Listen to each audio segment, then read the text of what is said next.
আল্লাহু আকবার,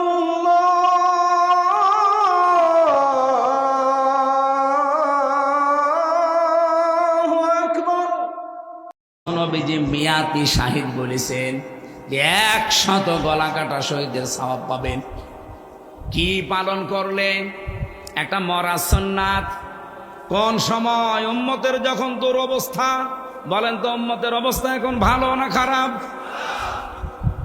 এখন মরা সুন্নত কোনটা? আমি দেখলাম টুপি মাথায় দেওয়া সুন্নাত, কিন্তু এটা মরা না। কেউ দেয় কেউ দেয় না, তার মানে মরে যায়নি। কথা বলেন না। খাবারের পরে মিষ্টি খাওয়া সুন্নাত, এটাও মরে যায়নি। কেউ খায় কেউ খায় না। আরো এই সুন্নতটা একটু বেশি আছে। নামাজ পড়ে না কিন্তু এই সুন্নত পালন করে। যারা এই সুন্নত বেশি বেশি পালন করবেন তাদের কিন্তু বড় হবে দুইটা জিনিস। হ্যাঁ, ভড়ি আর মোষ বড় হবে। কারণ এর আগে যে সুন্নত ওইগুলো তো আপনার মনে নেই। খাবারের পরে মিষ্টি খেলে হজম হয় খাবার, 1500 বছর আগে নবীজি জানিয়েছেন। আর বিজ্ঞান প্রমাণ করছে মাত্র 120 বছর আগে। এটা 1500 বছর আগের তথ্য যে খাবারের পরে মিষ্টি জাতীয় কিছু খেলে খাবারটা তাড়াতাড়ি হজম হয়। নবীজি বলেন না যে হজম হয়, উনি সুন্নাত রেখে গিয়েছিলেন। অথচ বিজ্ঞান এখন প্রমাণ করে দেখছে এটা খেলে তাড়াতাড়ি হজম হয়ে যায়। অথচ এর আগে যে 3টা সুন্নাত ছিল ওইটা মেনে নিলে হজম হয়। ওই 3টা সুন্নাত কি? এই পেটকে আপনি 3 ভাগ করবেন, 1 ভাগ খাবার, 1 ভাগ পানি, আর 1 ভাগ খালি রাখবেন হজম হওয়ার জন্য। খাইতে খাইতে টুটি পর্যন্ত খায়, আগে সুন্নতের কথা মনে নাই। এরপরে আরো সুন্নত চায়, তার মানে আরো খাবার চাই। তা আপনার ভড়ি বড় হবে না হবে কি? এত বড় বড় ভড়ি হয়, লোক খুঁজে পাওয়া যায় না, শুধু ভড়ি। আমার মনে হয় এদের ভড়ি, এদের পেট দেখলে মহিলারা পর্যন্ত লজ্জা পায় যে কি গো, সন্তান হয় আমাদের আর পেট হয় এর। কি ভড়ি, আখেরি ভড়ি। বাংলাদেশের ঐতিহ্যবাহী জেলা ফরিদপুর। আপনারা জানেন 17টা জেলা ছিল এই বাংলাদেশে, তার ভেতরে ফরিদপুর একটা। কি এটা ভাঙ্গাচোরা করে আরো আশপাশে কয়েকটা জেলা বেড়েছে। রাজবাড়ী, মাদারীপুর, শরীয়তপুর, বাকিটা বললাম। ওইটা বললে তো আবার অনেকে আমাদের নাম পাল্টিয়ে দিতে চেয়েছে। আরে ভাই, এটা তো খালেদা দিয়ে চেয়েছি, আমি নাম পাল্টাতে চাইনি। আমি চেয়েছি আপনাদের জেলা যেন আর না থাকে, কারণ যেভাবে গালি দিচ্ছে মানুষ, এই ফরিদপুর থাকলে আমার মনে হয় এই গালি আর দিত। আল্লামা শামসুল হক ফরিদপুরি রহমতুল্লাহ আলাইহের জন্মস্থান এই জেলা, সাবেক জেলা। বোয়ালমারী থানার অন্তর্গত মাদ্রাসাতুল ইহসান, চিতার বাজার। এখানে মানুষ পড়ায় নাকি? চিতার বাজার মাদ্রাসা ময়দানে মহাবিশ্বের মহাবিশ্বয় আমাদের মালিক, আমাদের মনিব, মহান রব্বুল ইজ্জাত ওয়াল জালাল, তার মুখের পবিত্র বাণী কোরআনে কারীম, ওয়ালা ইয়াতুনাকা বিমাসালিন ইল্লা জিনাকা বিল হাক্কি ওয়া আহসানা তাফসীরা। আপনার কাছে মানুষেরা আসবে বিভিন্ন সমস্যা নিয়ে, আপনি কোরআন থেকে তাফসীর করে ব্যাখ্যা বিশ্লেষণ দিয়ে এর উত্তম সমাধান দিয়ে দেবে। সুতরাং তাফসীর করার দায়িত্ব রাসূলুল্লাহ। কার? এখন কে রাসূলুল্লাহ আছে? কিয়ামত পর্যন্ত রাসূলুল্লাহ আসবে না, এই যে এই মানুষগুলো থাকবে। রাসূলের উত্তরাধিকারী, নায়েবে রাসূল ওনারা। সুতরাং ওনারা কোরআনে কারীম থেকে তাফসীর করবে, ব্যাখ্যা করবে, বিশ্লেষণ করবে। এই উম্মতের যারা আছে তারা যেন নবীজির ব্যাখ্যা বিশ্লেষণের মতো মেনে নেয়।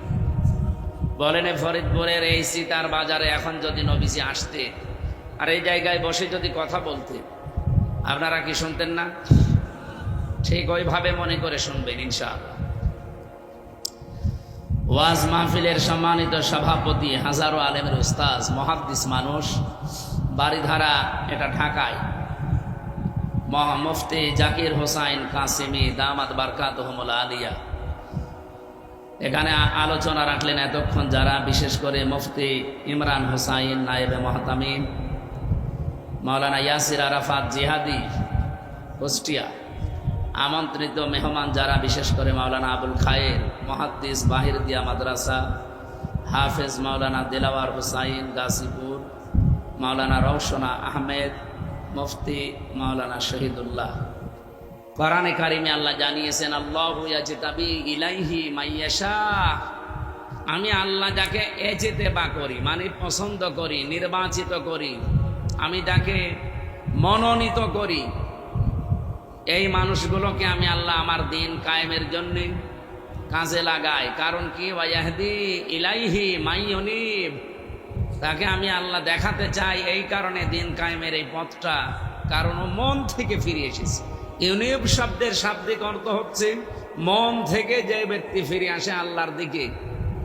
সুতরাং এই বাংলাদেশে যারা দিন কায়েমের জন্য চেষ্টা চালিয়ে যাচ্ছেন, হ্যাঁ আপনার পদ্ধতি ভুল হতে পারে, সব পদ্ধতিতে সঠিক হবে বিষয়টা এমন না, পদ্ধতি আপনার ভুল হতে পারে, কিন্তু দিন কায়েমের জন্য যারা আছেন তাদেরকে আমি আলাদাভাবে ওয়েলকাম, স্বাগতম জানাচ্ছি। আল্লাহ যেন তাদেরকে অ্যাক্টিভভাবে এবং ইখলাসের সাথে এই দায়িত্বটা পালন করার তৌফিক দেন, আমিন। দল মত নির্বিশেষে রবিউল আউয়াল মাসের আজকে 13 তারিখ, গতকাল যে দিনটা গেল আমরা জানি ওই দিনে রাসূলুল্লাহ দুনিয়ায় এসেছিলেন, কিন্তু যে উদ্দেশ্যে এসেছিলেন ওইটা আমাদের দেশে চলে না। আমরা ঈদে মিলাদুন নবী বানিয়ে নিয়েছি আন্দাজে। এটা ওস্তাদ আছে, জিজ্ঞাসা করেন তো 2 ঈদ ছাড়া পৃথিবীতে কোনো ঈদ আছে কিনা, আপনি কোথায় পেয়েছেন? এটা সুস্পষ্ট বেদাত। এমনকি মানুষ বেদাত করতে করতে হারামের পর্যায়ে পৌঁছিয়ে যায়, রাসূলুল্লাহকে নিয়ে এমন জায়গায় তোলে শেষে আল্লাহকে পার করে ফেলে। এই যে নোরা পাগলা কি হয়েছে দেখেন, কবর দিয়েছিল কাবা শরীফের আদল দিয়ে, জনগণ 32 নম্বরের মতো 33 করে দিয়েছে। আমি যদিও তার লাশ পোড়ানোর পক্ষে না, সে যাই হোক, কিন্তু এভাবে মাজার করবেন কেন? মাজার বানিয়ে ব্যবসা করে যারা, পৃথিবীতে সবচাইতে বেশি আল্লাহ রেগে থাকে তাদের উপর।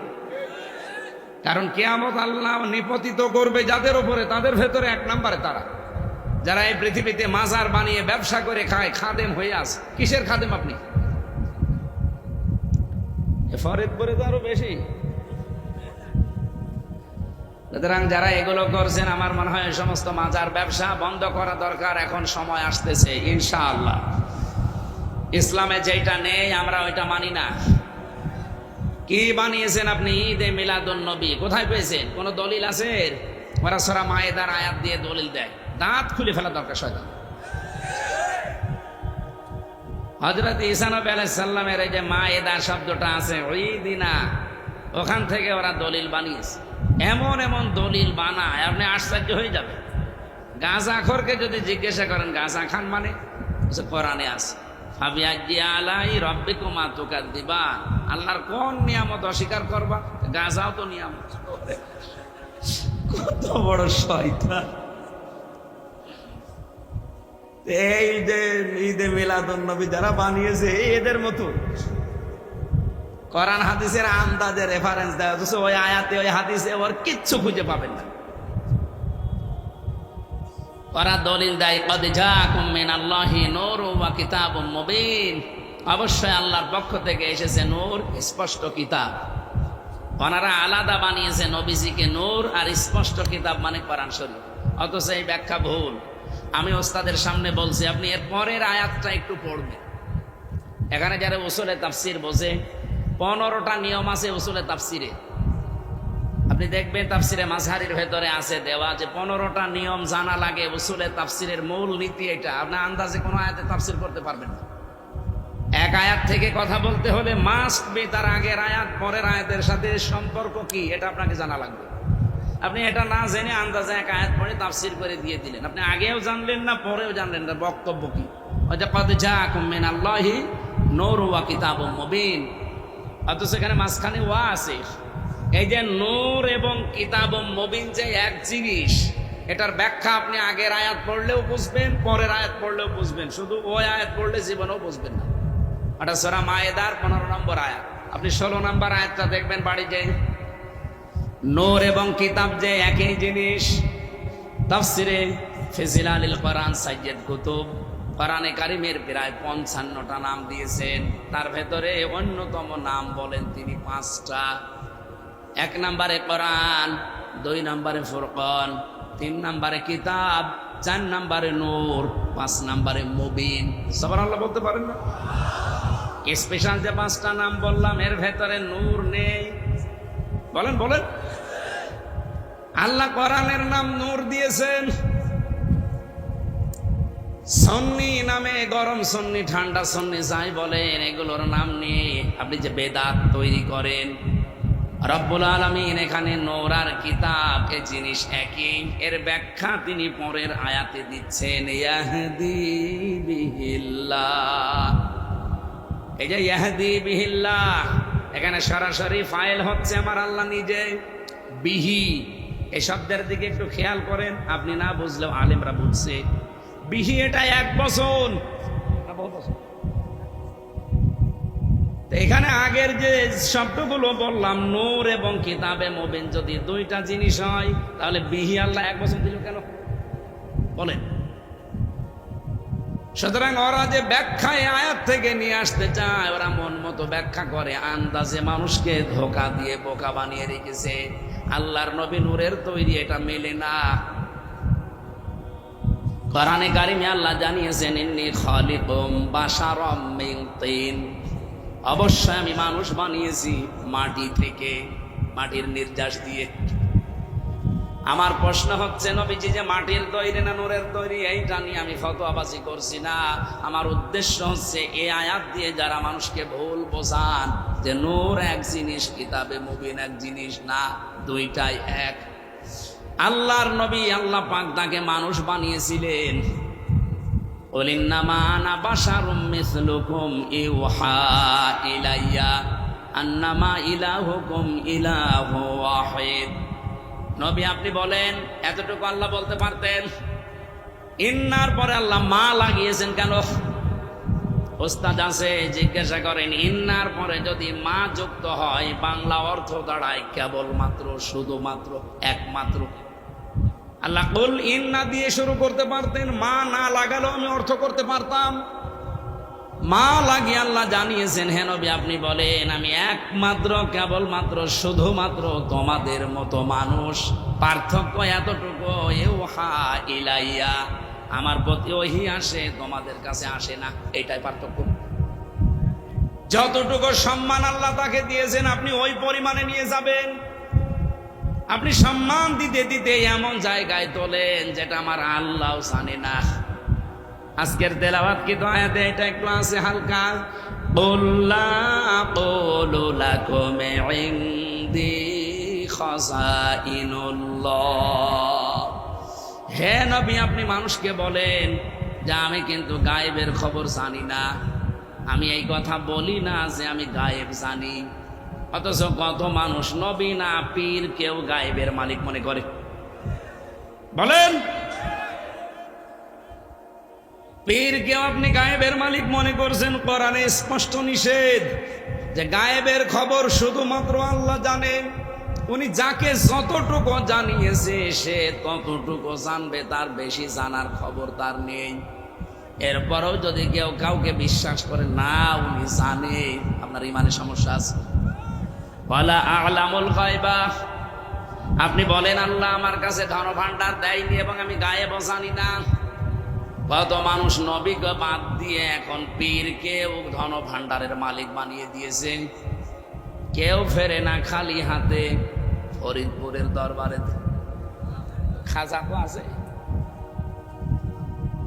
নবীজি বলছেন আপনি বলেন মানুষকে যে আমি খাজানার মালিক না, যে আমার কাছে খাজানা আছে, কথা আমি বলি না। আমি গায়েব জানি, এ কথাও বলি না। এমন কি ওয়ালা আকুলু লাকুম ইন্নী মালাক, আমি এ কথাও বলি না যে আমি ফেরেশতা। আমি কি বলি? ইন আত্তাবিউ ইল্লা মা ইউহা ইলাইয়া, আমি এতটুকু শুধু অনুসরণ করি যতটুকু আল্লাহ আমার উপরে নাজিল করেন। আমাকে যা ওহী করা হয় ওইটা শুধু আমি অনুসরণ করি, তোমাদেরকে ওইটা করতে বলি। কুল হাল ইয়াস্তাবিল আ'মা ওয়াল বাসীর, নবী আপনি মানুষকে দায়িত্বহীন ভাষায় বলেন, যারা দেখে যারা দেখে না, চক্ষুষ্মান এবং অন্ধ একের থেকে সমান। আফালা তাতাফাক্কারুন, এরপরেও কি চিন্তা ভাবনা করবা না? এ আফসোস করছে কে? আফালা তাতাফাক্কারুন, এরপরেও কি চিন্তা ভাবনা করবা না? সুতরাং বাংলাদেশ আর ভারত আর পাকিস্তান, এই তিনটা দেশে এই রবিউল আওয়াল আসলে যেটা আরম্ভ হয় এটা বন্ধ হওয়া দরকার। হ্যাঁ, যেটা রবিউল আওয়াল আসলে আপনি নিতে পারেন, ওইগুলো তো নেন না। ১৫০০ বছর আগে নবীজি এই পৃথিবীতে এসেছিলেন। আজ মিলাদ যারা বানিয়েছেন তাদেরকে বলছি মিলাদুন নবী, মানে নবীর জন্ম। কি করেছিলেন তিনি জন্ম নিয়ে দুনিয়ায়? আমি তো সিরাত ইবনে হিশামে সিরাত, বিশ্বকোষ, বিশেষ করে আর রাহিকুল মাখতুম, এই অন্যতম গ্রন্থগুলো পড়ে আমি যতটুকু তথ্য পেয়েছি, এই লেখকরা জানাতে চেয়েছে এই পৃথিবীতে বিশ্ব নবীর জন্মে যদি কেউ আনন্দ করতে চায় তাহলে কমপক্ষে ২৭টা জিনিস তাকে ধাপে ধাপে অর্জন করা লাগবে। আপনি কয়টা অর্জন করেছেন বলেন দেখি? আমি একটা একটা করে বলছি। এবার এই পৃথিবীতে আসার পরে, জন্ম নেওয়ার পরে নবীজি যেটা করেছিলেন, সে প্রথম কাজটা তিনি ৩ জন মহিলার দুধ পান করেছিলেন। ১ নম্বরে তার মা হযরতে আমেনা, ২ নম্বরে উম্মে আইমান, ৩ নম্বরে হযরতে হালিমাতুস সাদিয়া রাদিয়াল্লাহু তাআলা আনহা। ফরিদপুরবাসী যেহেতু এই জেলাতে আবেগ একটু বেশি মানুষের, আল্লাহর ওলি থাকার কারণে, এই জন্য বলছি, এমন অলি পেয়েছেন শিরিক বেদাত দিয়ে ভরিয়ে ফেলেছে, তাদেরকে বলছি আপনি মিলাদ শরীফ এমন আবিষ্কার করেছেন যে ৬৩ দিন ব্যাপী একাধারে নবীর মিলাদ চলছে। ৬৩ দিন ব্যাপী মিলাদ না পড়ে যদি ২৭টা শিক্ষা নিতে পারতেন, বাংলাদেশে আগামীতে কোরআনে কারীম ৫০০টা বিধান দিয়েছে শরীয়তের, ৫০০টায় বাংলাদেশের সংসদে চলতো। আপনি দেখেন তো, প্রথমটা নবীজি যার দুধ পান করেছেন হযরতে হালিমা, তিনি বলেন আমি একজন মুশরিকা মহিলা ওই সময়, অথচ মোহাম্মদকে কোলে নেওয়ার সঙ্গে সঙ্গে আমার স্তন আল্লাহ দুধে পরিপূর্ণ করে দিয়েছে। এমন রহমত আমি যেখানে নিয়ে যাই সেখানে রহমতে ভরে যাই। ওমা আরসালনাকা ইল্লা রাহমাতাল লিল আলামিন। আল্লাহ আলম বলেন ভাই, যত জগৎ আল্লাহ বানিয়েছেন সব জগতের জন্য আল্লাহর নবীকে আল্লাহ রহমত করে পাঠিয়েছেন। হালিমানিকে প্রমাণ দিচ্ছেন যে যেখানেই নিয়ে যায় সেখানেই দেখে রহমত বরকতে ভরে যায়। সঙ্গে সঙ্গে তাকে কোলে নিয়ে আমার স্তন যখন পরিপূর্ণ হয়ে গেছে দুধে, ডান স্তন তাকে দিলাম, সে পান করেছে। বাম স্তন দিয়েছি, মুখ বের করে দিয়েছে। রাহিকুল মাখতুমের ২৭ নাম্বার পৃষ্ঠায় আমার একেবারে নোট করা। উনি বলছে আমি আবার মুখ লাগালাম, উনি আবার মুখ বের করে দিলেন, আবার লাগালাম, তিনি আবার মুখ বের করে দিলেন। চোখের ইশারা দিয়ে যেন আমাকে জানাতে চায় মা হালিমা, জোর করেন কেন? ডান স্তন এটা আমার ছিল অধিকার, আমি পান করেছি। বাম স্তন এটা আমার অধিকার না। আমি জানি আপনার সন্তান আছে আব্দুল্লাহ, এটা তার অধিকার। দুনিয়ায় আমি ভাইয়ের হক নষ্ট করার জন্য আবির্ভূত হই নাই, আমি এসেছি ভাইয়ের হক ফিরিয়ে দেওয়ার জন্যে। শুধু সুবহানাল্লাহ ঠিক আলহামদুলিল্লাহ বলো না। কি বুঝলেন এখান থেকে? যেই নবী মায়ের কোলে বসে জন্ম নিয়ে এই রবিউল আওয়ালে ভাইয়ের হক ফিরিয়ে দেয়, নষ্ট করে না, আর সেই নবীর উম্মত আমরা এখানে বসে আছি, যত বড় হচ্ছি ভাইয়ের হক মারার জোম হচ্ছি।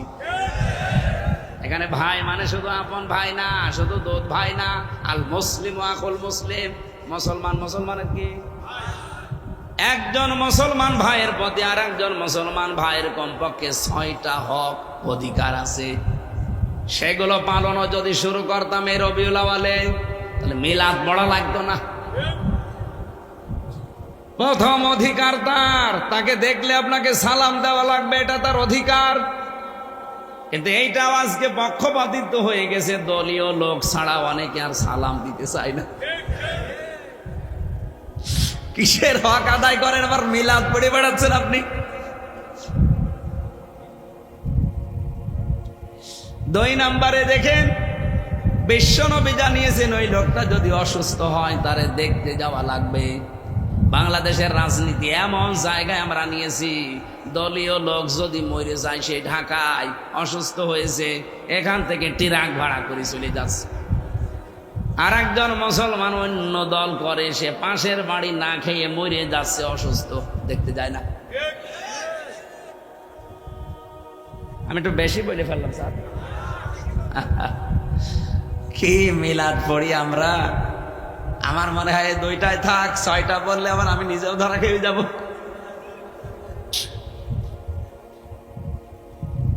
সে লোকটা মারা গেলে তা জানাজা দেওয়া লাগবে।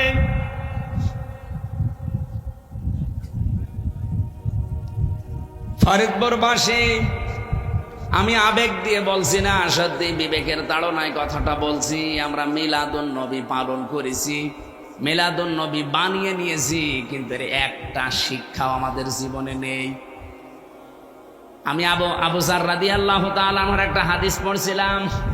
আন আবি যার রাদিয়াল্লাহু তাআলা আনহু قال قال النبي صلى الله عليه وسلم من ادعى ما ليس له فليس منا ওয়ালিয়াতাবাওয়া মাকআদাহু মিনান নার। মুসলিম শরীফের হাদিস এটা। হযরতে আবু যর বলেন, নবীজি জানিয়েছেন যে জিনিস তোমার না, ওইটা যদি নিজের দখলে তুমি নিয়ে নাও, 2টা শাস্তি তোমার জন্য। 1 নম্বরে ফালাইসা মিন্না, ওই দিন থেকে তুমি নবীর উম্মত থেকে খারিজ হয়ে গেলে, বের হয়ে গেলে। এদিকে তাকান। যে ব্যক্তি অন্যের জিনিস নিজের দখলে রাখে, অন্যায় ভাবে, জোর করে, জবরদস্তি করে, ফাঁকি দিয়ে, চাঁদাবাজি করে, এই শব্দটা না বললে হতো, চাঁদাবাজিতে জেলাই নেই। ছিনতাই করে হোক, চুরি করে হোক, ডাকাতি করে হোক, জোর জবরদস্তি করে হোক, এমনকি চাঁদাবাজি করে হোক, যে জিনিসের মালিক আপনি না, ওটা যদি নিজের দখলে নিয়ে নেন, ওই দিন থেকে আপনি আর নবীর উম্মত নেই। এবার বিবেকের কাছে প্রশ্ন করে বলেন, এটা রেকর্ড হচ্ছে, সারা দুনিয়া চলছে এখন।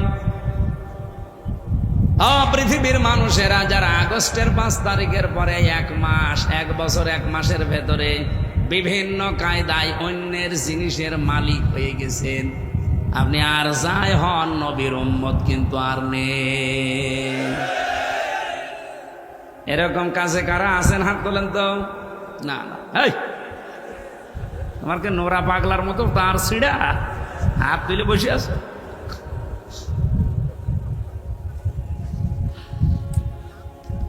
না, আমি জানি ফরিদপুরে এরকম অনেক মানুষ আছে, কিন্তু তারা এখানে আসে নাই। তারা যদি আসে, ভেতরে থাকে, মাস্ট বি পরের যে আনন্দ বলেন আর দুঃখ বলেন তার উপরে পড়বেই। এই জন্য ফা ব্যবহার করা হয়। আমি বালাগাত মান থেকে 13টা কায়দা পেয়েছি ফায়ের, এর 9 নাম্বার কায়দাতে পড়েছি। আল্লাহর নবী এই ফা মাঝখানে লাগিয়েছেন এই কারণে, ওপরে বর্ণিত যেটা বলতে চান ওটা যদি কেউ দুনিয়ায় করে, মাস্ট বি পরের শব্দটা তার উপরে পড়বেই। ওপরে বর্ণিত শব্দ কি? মানিত টাকা মা লাইসা লাহু, যেটা আপনার ছিল না, আপনি জোর করে নিজের দখলে নিয়ে বেশ ভালো চলছেন। আপনি ভালো চলতে পারেন, নামাজ পড়তে পারেন, রোজা রাখতে পারেন, কিন্তু আপনি আর নবীর উম্মত নেই। মাওলানা মামুনুল হক হাফিজাহুল্লাহ 3 বছর আল্লাহর বান্দা আমার সাথে জেলখানায় একই রুমে পাশাপাশি আমরা ছিলাম। উনি প্রতিদিন আমাকে এই কথা শোনাতেন। 76 জন আলেমকে ওরা এক জায়গায় রেখেছিল কওমি মাদ্রাসার। আমি যেহেতু কওমি আলিয়া 2 জায়গায় পড়েছি, আমি ওদের ভেতরে। মুফতি মনির হোসেন কাশেমি ভাই, আমি আর মাওলানা মামুনুল হক আর মুফতি শাখাওয়াত হোসেন রাজি হাফিজাহুল্লাহ, সকালের আর দুপুরের খাবার আমরা এক জায়গায় খেতাম। আমার তো এতটুকু বেশ ভালো মনে আছে, প্রতিদিন মাওলানা মামুনুল হক আমারে বলতো, হামজা বাইরে যদি যেতে পারি কোনো কাফেরের জানাজা পড়াবো না। আমি বলছি আপনি কাফের পেলেন কোথায়? কাফের নেই। এই দিন এই হাদিসটা আমাকে মুখস্থ করিয়েছিল, ওই দিন থেকে আমার মনে আছে ব্যাখ্যাটা, যে কাফের তো তারা যারা নবীর উম্মতের বাইরে চলে গেছে। বলেন তো কোন ইহুদি কি নবীর উম্মত? কোন খ্রিস্টান নবীর উম্মত? কোন হিন্দু আমাদের নবীর উম্মত? ফালাইসা মিন্না, আপনিও তো নবীর উম্মত থেকে বের হয়ে হয় ইহুদি খ্রিস্টান বৌদ্ধ মুশরিক হয়ে গেছেন। ইহুদির জানাজা যেমন পড়া জায়েজ নেই, মুশরিকের জানাজা যেমন পড়া জায়েজ নেই, আপনারটা পড়ে আমি করব কি? আপনারটা পড়লে তো মিথ্যা কথা বলা হবে। বিসমিল্লাহি ওয়া আলা মিল্লাতি রাসূলিল্লাহ, আল্লাহর নামে রাসূলের দলে তুললাম। আপনি আল্লাহর নামেও নেই, রাসূলের দলেও নেই। সুতরাং আপনি ফিরে আসেন, আশা করছি মৃত্যুর আগে ফিরে আসবেন। এখনো তওবার দরজা বন্ধ হয়ে যায়নি, আসেন। 2 নাম্বারটা আরো কঠিন, ওয়ালিয়াতাবাওয়া মাকআদাহু মিনান নার। নবীজি বলেন সে যেন জাহান্নামে নিজের একটা স্থান বরাদ্দ করে নিল। আমার তো হাদিস পড়ার পরে ওই দিন থেকে মনে হয়েছে যে বাংলাদেশে বহু মানুষ অলরেডি জাহান্নামে নিজের আসন বরাদ্দ করে রেখে দিয়েছে। ফরিদপুরবাসী আমরা বাঁচতে চাই। রবিউল আউয়ালে মিলাদুন নবী পালন করার কোনো দরকার নেই। আপনি নবীর মিলাদ বা জন্ম, মিলাদ মানে কি? জন্ম।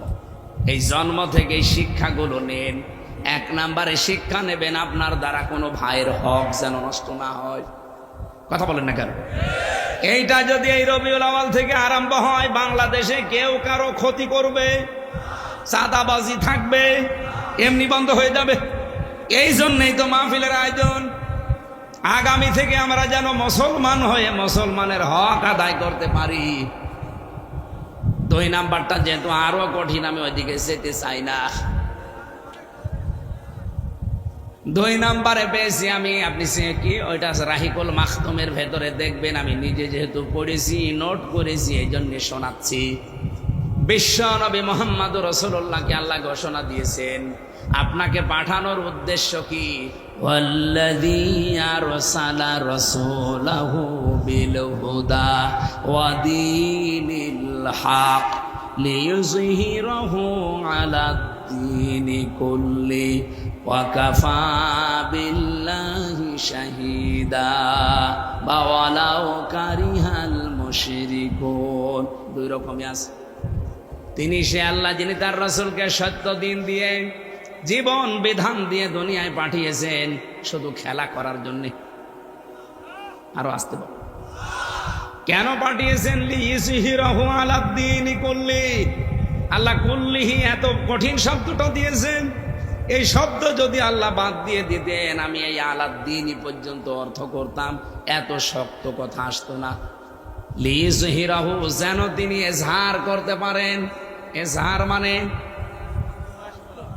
এই যে যারা কওমি মাদ্রাসায় আমরা পড়েছি, সেই ছোটবেলায় আমাদেরকে এইটা শিখিয়েছে। এজহার মানে স্পষ্ট করা, এজহার মানে প্রকাশ করা।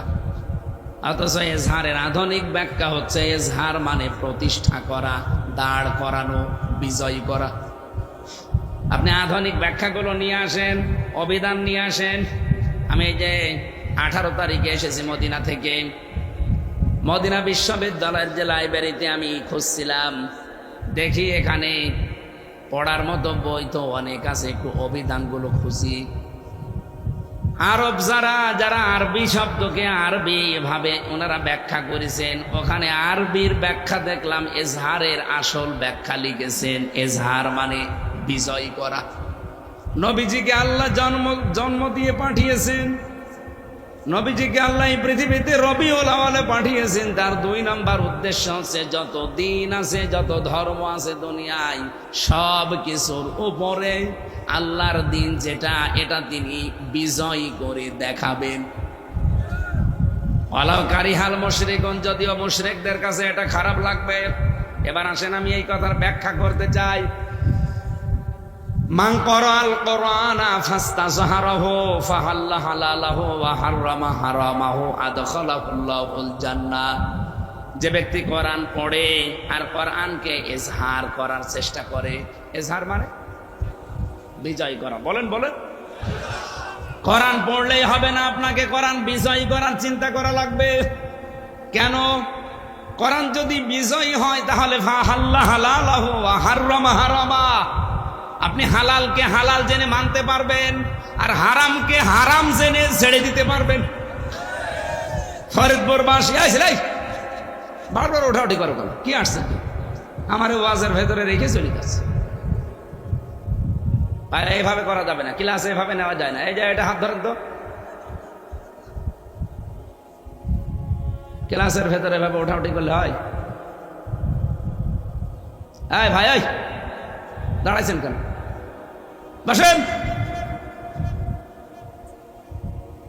প্রসাব পায়খানা খুব জরুরি হলে যাবেন, আর আপনি যদি 1-1.5 ঘন্টা বসে থাকতে না পারেন, আপনার বিয়ে দিলে বউ টেকবে? দেখবে না, শেষে তাই ফরিদপুরের বদনাম হয়ে যাবে। যে এলাকায় শেষে আর কেউ মেয়ে দিবে না, ছাতা ওদের কিছুই নেই। এই জন্য খুব সাবধান ভাই, উঠবেন না। এখানে বহু মেয়ের বাবা কিন্তু বসে আছে, জামাইও সিলেক্ট করতে পারে। আপনার দিকে তাকিয়ে যদি দেখে ও আধা ঘন্টায় চলে যাচ্ছে, বলবে দরকার হয় মেয়ে খুঁটি বানাবো, ওরে বিয়ে দেবো। 2 নম্বরে যদি কারো খুব বেশি নেশা লাগে বিড়ি খাওয়ার, খেয়ে চলে আসবে। আসবেন তো? ও বলছে হ্যাঁ হ্যাঁ আসবো। এই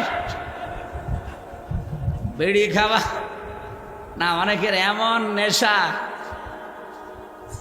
যে বিড়ি, এরপরে গাঁজা, এই সমস্ত জিনিস এত নেশা ওদের। আপনি বলেন যে খাবার দেব না, বলে অসুবিধা নেই, তো গাঁজা বিড়ি আমরা দেওয়াই লাগে। জেলেখানায় দেখি একবার এক লোককে পিটাচ্ছে কারারক্ষীরা। কি গো? ও গাঁজার গাছ লাগিয়েছে ভেতর। জেলার এসে হিন্দু দেবদুলাল, এই বেটা তুই গাঁজার গাছ পেলি কোথায়? বলছে স্যার আমি ওই যে হাজিরা দিতে যাই আদালতে, আমার তো বিভিন্ন হিতাকাঙ্ক্ষী আছে। ও যখন আসি তখন ওই যে ছোট ছোট পুটলা, গাঁজার পুটলা এভাবে স্পিকে মারে, 2-1টা ধরতে পারি মাঝে মাঝে। ওইটা এনে মুখের ভেতরে দাঁতের নিচে ওই জহব্বার ওই কোনায় রেখে দে। আপনারা তো চেক করে ঢোকান, তো এমন জায়গায় রাখি ওইটা আর মেশিনে ওঠে না। ওইটা নিয়ে এসে বোতলের মুখ কেটে ওর ভেতরে মাটি দিয়ে এই গাঁজার গাছগুলা 2 মাস আগে লাগিয়েছি এই বীজ, দেখেন কি বড় বীজ। জেলার বলছে শয়তান, তোরে তো স্বর্গে দেওয়া লাগবে। কত হিন্দু মানুষ, তো গাঁজা খাওয়ার জন্য তোরে জেলখানায় দিয়েছে সরকার, আর তুই এই ভেতরে এসে গাঁজার গাছ লাগিয়েছিস। কি নেশা বলেন তো তার। এই জন্য এখানে ওই রকম খুব বেশি নেশা লাগে যাবেন, আবার কিন্তু চলে আসবেন। তাছাড়া বাকি কোনো কারণে যে ভালো লাগছে না চলে গেলাম, যাবেন একটু সময় দেন, ঘন্টাখানেক সময় দেওয়া যাবে না? ফরিদপুরবাসী যেই কথাটা তুলেছিলাম, রব্বুল আলামিন নবীজিকে 2 নম্বরে আমি এটা পেয়েছি, দুনিয়ার সব মতবাদের ওপরে, দিনের ওপরে ইসলামকে তিনি বিজয়ী করে দেখাবেন। আজ বাংলাদেশে 3টা বিজয় নেই, এই কারণে আমরা হালালকে হালাল জানার পরও ছাড়তে পারি না, না ধরতে পারি না। হারামকে হারাম জানার পরও ছাড়তে পারি না। আমি জানি এটা হারাম, কিন্তু এই রাষ্ট্র আমাকে বাধ্য করছে এই হারাম কাজ করার। এরকম জায়গা দেশে নেই। ঘুষ দেওয়াও হারাম, নেওয়াও হারাম, জানে না কে? ছোটবেলা থেকে অনেকের মুখস্থ। এরপরেও আমরা দেখতে পাই মানুষ এই দেশে আমরা এমন পজিশন তৈরি করে রেখেছি, প্রতিটা দিক এবং বিভাগে ঘুষ ছাড়া 1 পাও চলা যায় না। কোর্টে তো 3 বছর যাওয়া আসা করলাম, আমি তো দেখেছি জেলখানা থেকে শুরু করে আদালত পর্যন্ত, ইট পর্যন্ত টাকা চায় যে টাকা দিন। একটা অফিস আপনি নাম বলেন যেখানে এখন টাকা ছাড়া কাজ হয়, সে ডাইরেক্ট হোক আর ইনডাইরেক্ট হোক।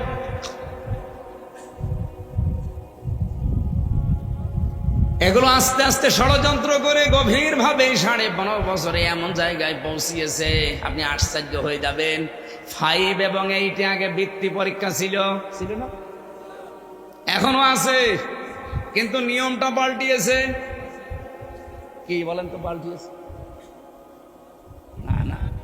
না, ক্লাস 5 এবং 8 আগে যারা বৃত্তি পরীক্ষা দিত 100 মার্কের কোরআন হাদিস ছিল। এই 15.5 বছরে যারা ছিল আল্লাহর ওলিরা সব তুলে দিয়েছে। আমাদের ছেলে মেয়েরা যারা পড়বে ওরা অন্তত পরীক্ষার ছলে হলো পড়তো কিছু না কিছু। সিলেবাসেই নেই, এমনি পড়তে চাই না, সিলেবাসেই নেই, পরীক্ষায় আসবে না, এজন্য অনেকে পড়েও না। 1 থেকে 5 পর্যন্ত, 5 থেকে 8 পর্যন্ত আপনি বলেন যেগুলো শিক্ষা ব্যবস্থায় নিয়ে এসেছিল, শিক্ষকরা পর্যন্ত পড়াতে লজ্জা পেত।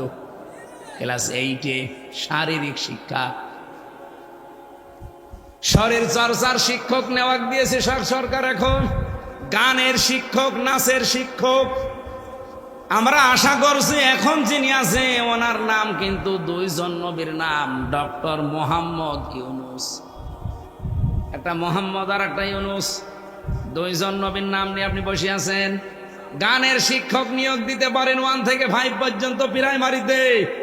শরীর চর্চার শিক্ষক নিয়োগ দিতে পারেন, একটা আলেমকে কোরআনের শিক্ষক হিসাবে নিয়োগ দিতে পারেন না। কথা বলেন না কেন? 92% মুসলমান এই দেশে, আর আপনিও একজন মুসলমান। ফেব্রুয়ারির 12 তারিখে নির্বাচন দিয়ে চলে যাবেন, নিজেই বলেছেন আপনি যান, কিন্তু এই কাজটা একটু করে দিন না কেন?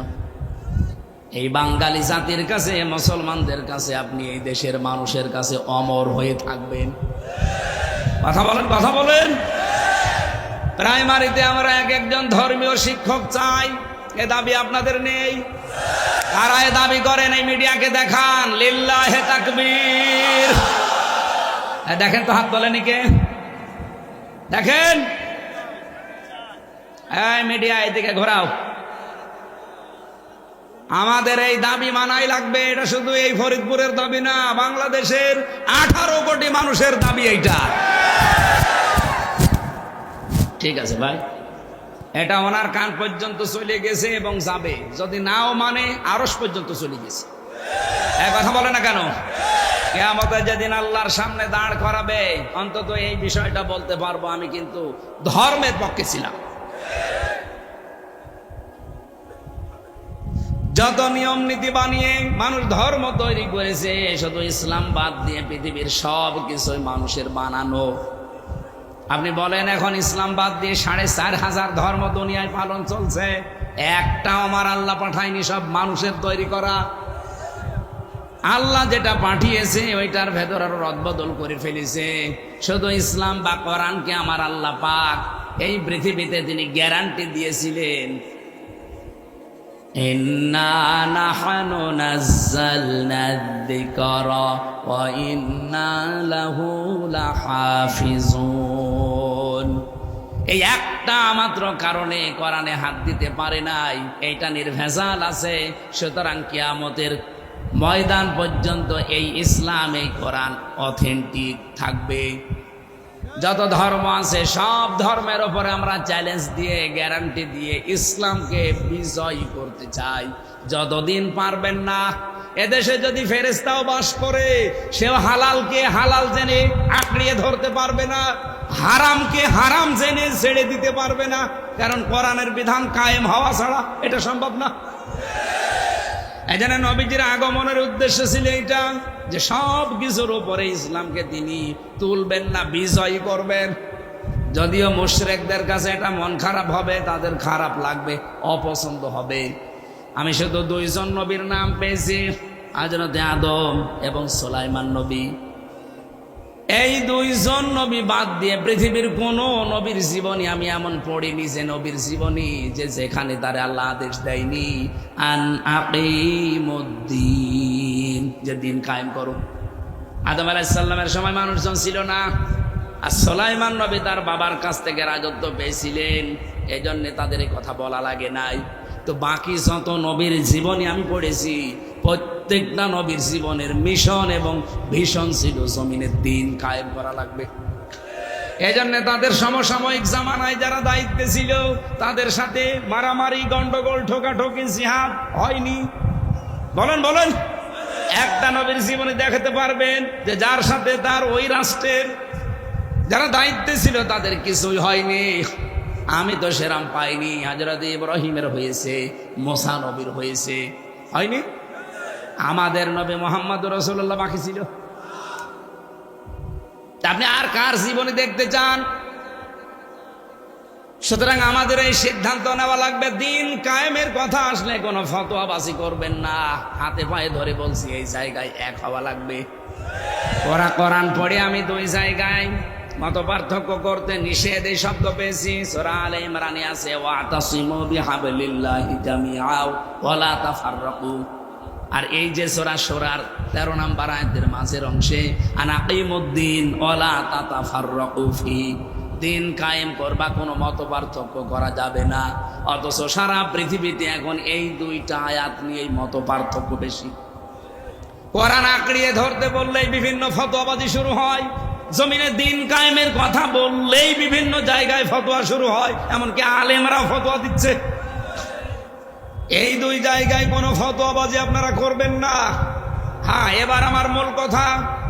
রব্বুল আলামিন বলেন, হে নবী, কাবুরা আলাল মুশরিকিনা মা তাদউহুম ইলাইহি, আপনি যেদিকে ডাকেন যে দিন কায়েম করো, জমিনে আল্লাহর বিধান প্রতিষ্ঠা করো, এই কথা শুনলে সবচাইতে বেশি মন খারাপ করবে মুশরিকরা। কারা?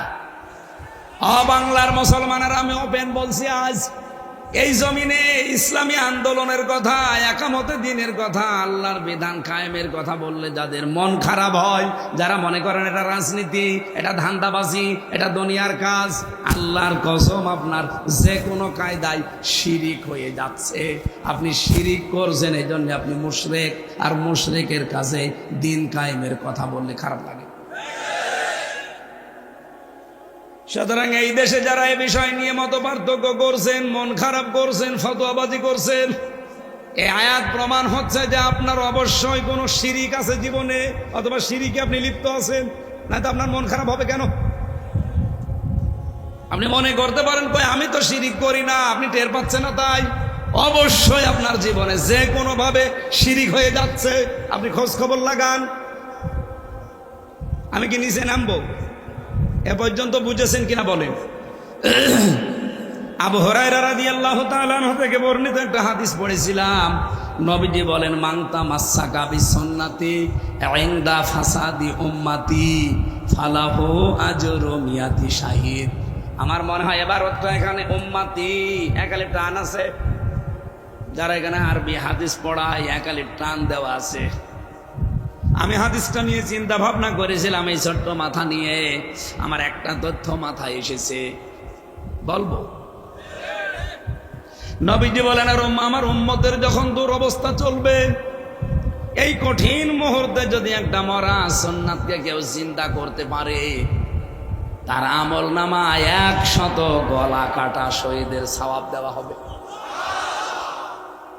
বাংলার মুসলমানেরা কান খাড়া করে শোনেন, আপনার আমল নামায় যদি একটা শহীদের সওয়াব লেখা হয়, কিয়ামতের দিন আপনি জান্নাতি। কারণ শহীদ যারা আল্লাহর কাছে এত দামি, তারা এই মানুষগুলোকে মরে গেছে এ কথা বলা জায়েজ নেই। শহীদ যারা, তাদেরকে যেন কেউ মুখ দিয়ে কথা না বলে যে মরে গেছে, না। ওয়ালা তাকুলু লিমা ইয়ুকতালু ফি সাবিলিল্লাহি আমওয়াত বাল আহইয়াউ ওয়ালাকিন লা তাশউরুন। সূরা বাকারা 154 নম্বর আয়াতে আছে, রব্বুল আলামিন বলেন, কেউ এই কথা বলবি না। ওয়ালা তাকুলু, বহু বছর, কেউ এ কথা বলবি না যে যারা আমি আল্লাহর জন্য জীবন দিয়েছে এরা মরে গেছে, না। বাল আহয়াউন, বরং তারা জীবিত। ইনদা বাল আহয়াউ ওয়ালাকিন লা তাশউরুন, বরং তোমরা টের পাও না। আল্লাহ এতটুকু বলতে পারতেন। মানুষ যেহেতু মুখ দিয়ে কথা বলে, জন্য মুখের উপরে তিনি নোটিশ দিলেন, মুখের পরে মানুষ যেহেতু অন্তরে ধারণা করতে পারে, এই জন্য আল্লাহ অন্তরের ওপরেও নোটিশ দিয়েছেন, আলা তাহসাবান্নাল্লাযীনা কুতিলু ফি সাবিলিল্লাহি আমওয়াতা বাল আহইয়াউন ইনদা রাব্বিহিম ইউরযাকুন। বলেন আল্লাহু আকবার। এটা সূরা আলে ইমরানের 169 নম্বর আয়াতে আছে। রব্বুল আলামিন বলেন, হে পৃথিবীর মানুষেরা, কেউ ধারণাও করবা না যারা আমি আল্লাহর জন্য জীবন দিয়েছি ওরা মরে গেছে, বরং তারা জীবিত এবং আমি আল্লাহর কাছে তারা রিজিক প্রাপ্ত হচ্ছে। সুবহানাল্লাহ বলতে পারেন? বলেন তো, কেউ ঘুমিয়ে থাকলে খাওয়া লাগে, জেগে থাকলে? তার মানে শহীদরা ঘুমায়ও না, তারা জীবিত এবং জেগে আছে, আল্লাহ নিজে তাদেরকে খাওয়ায়। আর খাওয়ালে যেহেতু শরীরে আমাদের রক্ত গোশত মাংস তৈরি হয়, শহীদদেরও ঠিক ওইটাই হয়। হযরত আমির হামজা তার প্রমাণ। হযরত আমির হামজার জীবনী পড়তে গিয়ে আমি পেয়েছি, তিনি ইন্তেকালে শহীদ হওয়ার পরে তাকে যখন মাটিতে দেওয়া হয়, কবরে দেওয়া হয়, 30 বছর পরে তার কবর একবার ভেঙে গিয়েছিল। মদিনায় ঢল হওয়ার কারণে দেখছে রক্ত ভেসে আসতেছে। ওই সময় যারা আমির হামজার সাথে যুদ্ধ করেছিল তারা এখন মুরব্বী হয়ে গেছে। রক্ত অনুসন্ধান করতে করতে গিয়ে দেখে 30 বছর আগে উহুদের ময়দানে নবী কোরআন দিয়ে রাষ্ট্র চালিয়েছিলেন মদিনা, সেই সুন্নাতটা বাংলাদেশে 1 বছরও চলে না। এটা যে সুন্নাত অনেকে জানেও না। উনি যে 10 বছর কোরআন দিয়ে রাষ্ট্র চালিয়েছিলেন, এটা কি মিথ্যা কথা? এটা সুন্নাত না? আমরা তো এই সুন্নতকে আবার চিন্তা করতে চাই। এই সুন্নাতের জন্য যদি আপনি মিছিল করেন, মিটিং করেন, ভোট করেন, সংগঠন করেন, ভোট দেন, যা করবেন, কিয়ামতের ময়দানে যদি সত্যি এই সুন্নতটা জিন্দা হয়ে যায়, এবার আমার তো আশা এবং এক বুক ভরসা, কিয়ামতের দিন আমরা এই সুন্নতের পক্ষে যারা আছি 100 গলা কাটা শহীদের সওয়াব নিয়ে উঠতে পারবো। আছেন না এই সুন্নতের পক্ষে? এবার সারা দেশেই তো ঘুরছি, বাতাস একটা দেখতে পাচ্ছি, এ বাতাস যেন বন্ধ না হয়। সুর যদি ওঠে, আন্দাজে ওঠে না, সুর যেহেতু উঠে গেছে, অন্তত আশা করা যায় সামনে বাংলার সংসদ কোরআন দিয়ে চলবে। রব্বুল আলামিন এবার জানিয়েছেন, ওয়ানদির বিহিল্লাযীনা ইয়াখাফুনা আইয়ুহশারু ইলা রাব্বিহিম। হে নবী, আপনার সামনে যারা আছে এদেরকে ভয় দেখান। কি দিয়ে দেখাবেন? এই যে বিহি, যেটা আপনার প্রতি আল্লাহ দিয়েছেন, তার মানে কোরআন। মানুষকে যদি কেউ ভয় দেখাতে চায় তাহলে কোরআন দিয়ে ভয় দেখাতে হবে। যদি আশা জাগাতে চান, কোরআন দিয়ে জাগানো লাগবে। আর মানুষ ভয় পাবে কোনটা? ফাযাক্কির বিল কোরআনি মান ইয়াখাফু ওয়াঈদ। So admonish and or by the Holy Quran him who fears my threat. হে নবী, আপনি কোরআন দিয়ে তাদেরকে সতর্ক করবেন যারা আল্লাহর ধমকের ভয় করে। আল্লাহর ধমকের ভয় আমাদের আছে না নেই? এই ওস্তাদের ধমক শুনলে ওনার মাদ্রাসার ছাত্ররা ভীত সন্তুষ্ট তচুষ্ট হয়ে থাকে। অথচ আল্লাহ পাক বলেন, আমার ধমকের ভয় যাদের আছে, আপনি যদি তাদেরকে কোরআন দিয়ে উপদেশ দেন, অবশ্যই তাদের কাজ হবে। এই জন্য আনদির দিয়েছেন, আপনি সতর্ক করেন। বিহি আল্লাযীনা ইয়াখাফুনা আইয়ুহশারু ইলা রাব্বিহিম, যারা এই চিন্তা করে, এই ভয় করে যে কিয়ামতের দিন আল্লাহর সামনে আমাকে দাঁড়ানো লাগবে, এই ভয় যাদের ভেতরে আছে, আপনি তাদেরকে কোরআন দিয়ে সতর্ক করবেন।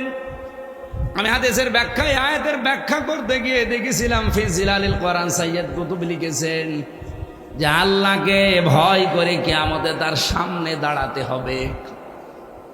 এই বিশ্বাস যাদের ভেতরে যত বেশি বদ্ধমূল হবে, ওই মানুষের জীবন তত বেশি পরিচ্ছন্ন হবে।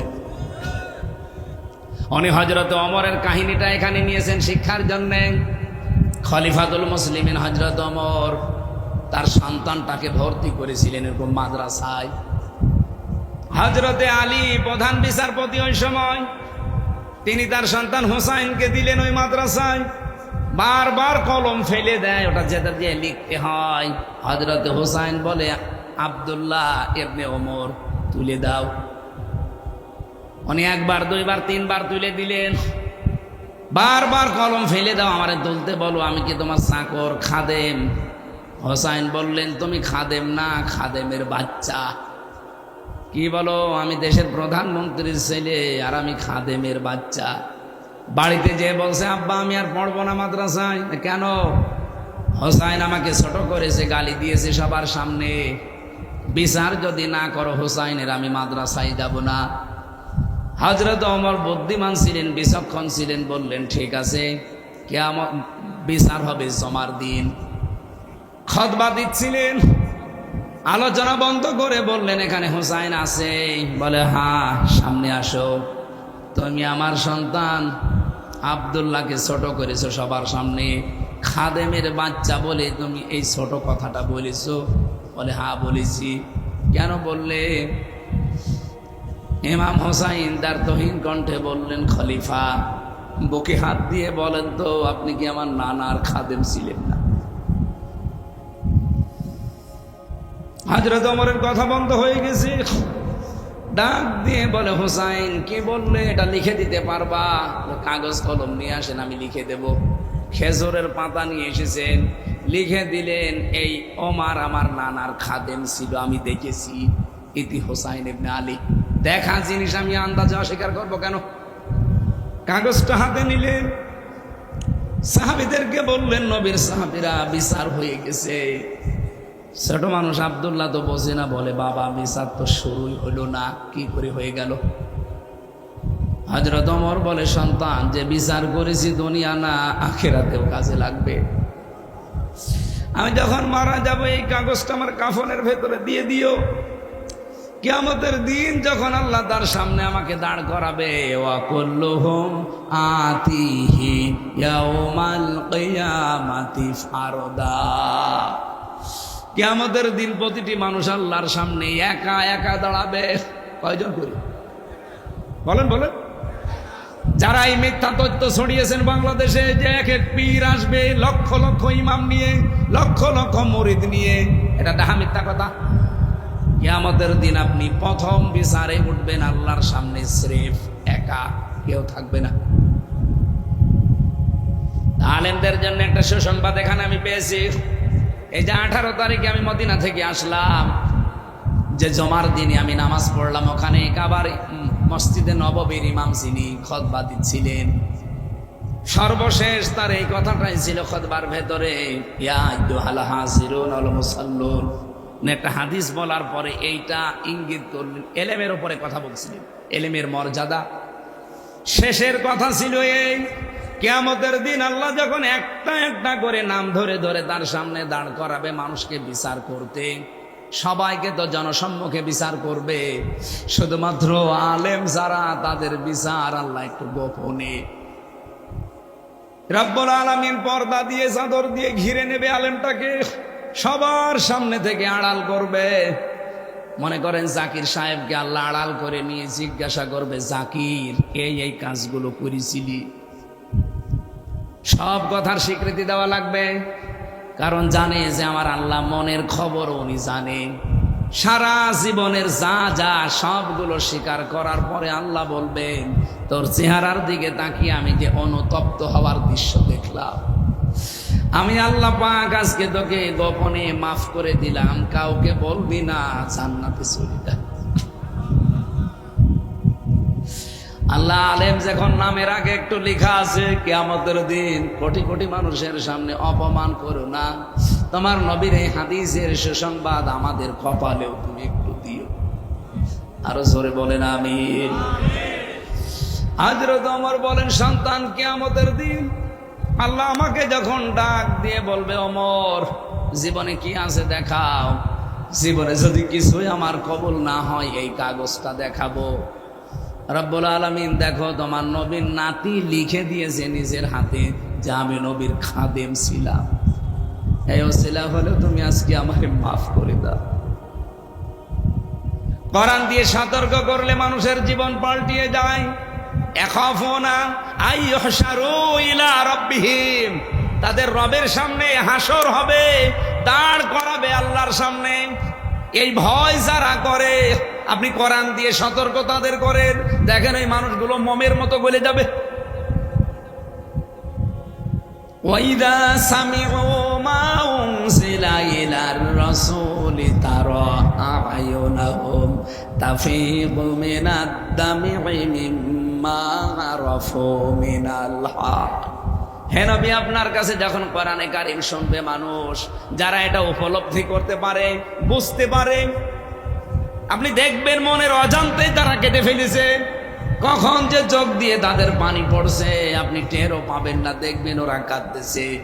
কোরআনের আলোচনায় সবার চোখে পানি আসে না, এটা বুঝতে হয়, বোঝার মতো যোগ্যতা থাকা লাগে। আপনি কি বলছি আপনি টের পাচ্ছেন? কিয়ামতের দিন হাসরের ময়দানে আল্লাহর সামনে দাঁড়াতে হবে, এই ভয় যাদের ভেতরে আছে তাদেরকে কোরআন দিয়ে সতর্ক করলে আল্লাহ বলছেন তাদের কাজ হবে।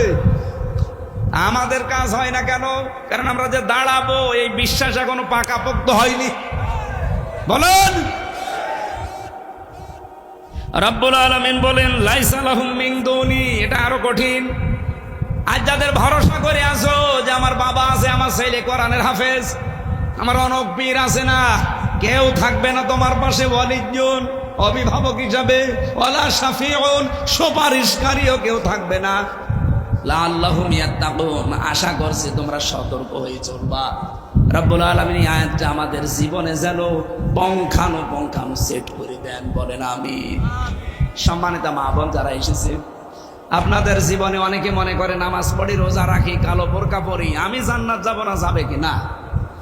স্বামী যেটা পছন্দ করে মাস্ট বি ওটা আপনাকে পছন্দ করা লাগবে, যদিও আপনার খারাপ লাগে। তাছাড়া শুধু নামাজ পড়ে, রোজা রেখে, কালো বোরকা পরে জীবনও আপনি জান্নাত যেতে পারবেন না। তিরমিজি শরীফের 208 নম্বর হাদিস, 4 নম্বর শর্ত এটা, স্বামী যেটা পছন্দ করে ওটা যদি জায়েজ হয় আপনাকে পছন্দ করা লাগবে।